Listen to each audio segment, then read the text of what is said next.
ജീവിതത്തിലേക്ക് ഒരുപാട് വർണ്ണങ്ങൾ വാരി വിതറുന്ന മനോഹരമായ ഒരു യാഥാർത്ഥ്യമാണ് സൗഹൃദം.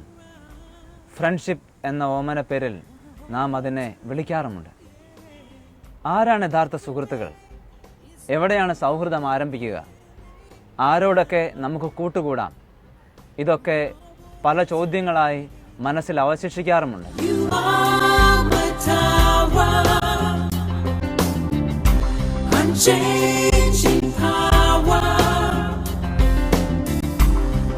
മാതാപിതാക്കൾ പറഞ്ഞു പഠിപ്പിച്ചിട്ടുണ്ട് നല്ല കൂട്ടുകാരെ തിരഞ്ഞെടുക്കണമെന്ന്.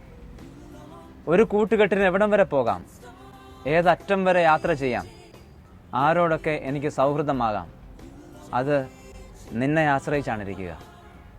പക്ഷേ ഒരു കാര്യം ഉറപ്പാണ്, എൻ്റെ അപ്പനും അമ്മയ്ക്കും കൂട്ടുതരാൻ വയ്യാത്ത പല മേഖലകളിലേക്കും എന്നെ കൂട്ടിക്കൊണ്ടു പോകാൻ കൂട്ടുകാരാ നിനക്ക് സാധിക്കും. അതാണ് സൗഹൃദം. അതൊരു തണൽ മരമാണ്, ആർക്കും ചേക്കേറാൻ പറ്റിയ ഒരു തണൽ മരം. അവിടെ വേദനയ്ക്കും സന്തോഷത്തിനും ഒരർത്ഥമേ ഉള്ളൂ, തോളോട് തോൾ ചേർന്ന ഒരർത്ഥം. പക്ഷേ ഇന്ന് സൗഹൃദങ്ങൾ മദ്യത്തിൻ്റെ മേഖലകളിലേക്ക് മാത്രം കടന്നു ചെല്ലുമ്പോൾ, ഇന്ന് സൗഹൃദങ്ങൾ സ്വാർത്ഥ ലാഭത്തിൻ്റെ കൈകൾ മാത്രം അവശേഷിക്കുമ്പോൾ, ഇന്ന് സൗഹൃദത്തിന് സ്വന്തം ഇഷ്ടങ്ങൾ മാത്രം തിരയുന്ന സ്വഭാവം കൈവരുമ്പോൾ എന്താണ് സൗഹൃദം? യഥാർത്ഥത്തിൽ ദൈവം കടന്നു വരേണ്ട സൗഹൃദം ഇന്ന് ദൈവം അകന്നു നിൽക്കുന്ന ഒരവസ്ഥയായി അവശേഷിക്കുന്നു. എൻ്റെ മകൻ എന്തിനു മരിക്കണം? എനിക്കറിയില്ല.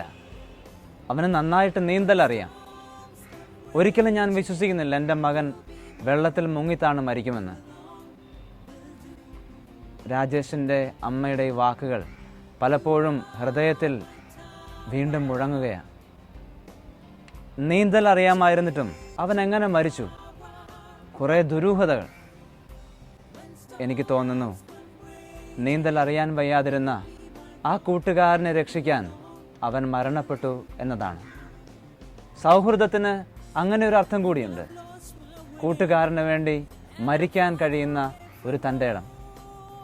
ഇന്ന് കൂട്ടുകാരനെ കുരുതിക്ക് കൊടുക്കുന്ന, കൂട്ടുകാരനെ ഇല്ലാതാക്കാൻ ശ്രമിക്കുന്ന, അവൻ്റെ സമ്പത്തിനെ ലക്ഷ്യമാക്കി നടക്കുന്ന ഒരു പറ്റം കൂട്ടുകാർ നമുക്കുള്ളിലുമുണ്ട്. ഇവിടെയാണ് ദൈവം സൗഹൃദത്തിലൂടെ ജനിക്കേണ്ടത്. നമ്മുടെ സ്വപ്നങ്ങൾക്ക് ചിറകുകൾ ലഭിക്കാൻ, നമ്മുടെ കൂട്ടുകെട്ടിന് പുതിയ അർത്ഥങ്ങൾ ലഭിക്കാൻ, കൂട്ടുകാരനെ വളർത്തുന്ന ഒരു സൗഹൃദം രൂപപ്പെടുത്താൻ നിങ്ങളെ സ്നേഹത്തോടെ ക്ഷണിക്കുകയാണ്.